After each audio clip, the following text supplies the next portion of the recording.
So we have this very interesting geometry question with us today. Let's see how we can solve this. Here we are given a large square with area equals to 5 and a small square fitted inside the large square with area equals to 4.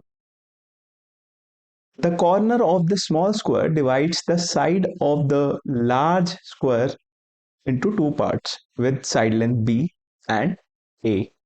Okay. And we need to find the product of A and B.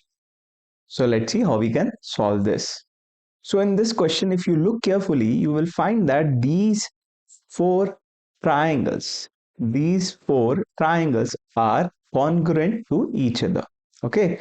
So once these are congruent, this will be B, this will be A, this will be B, this will be A, this will be B, and this will be A. Correct. Now, what will be the area of one such triangle? Please look carefully.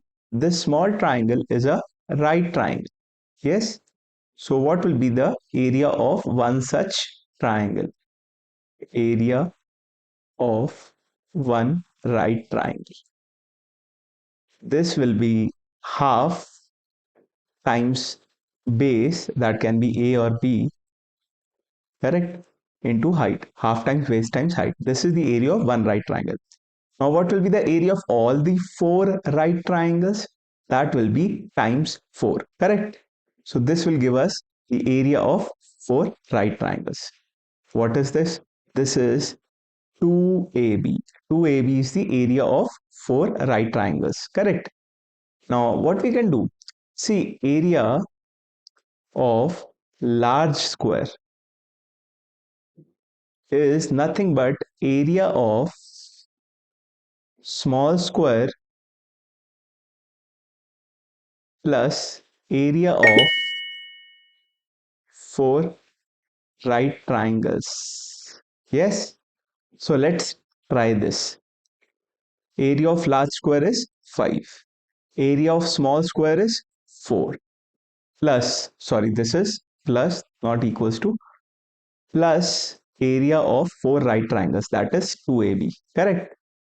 Now, if we solve this, we will get 2AB equals to 1. That means AB will turn out to be 1 by 2. That we need.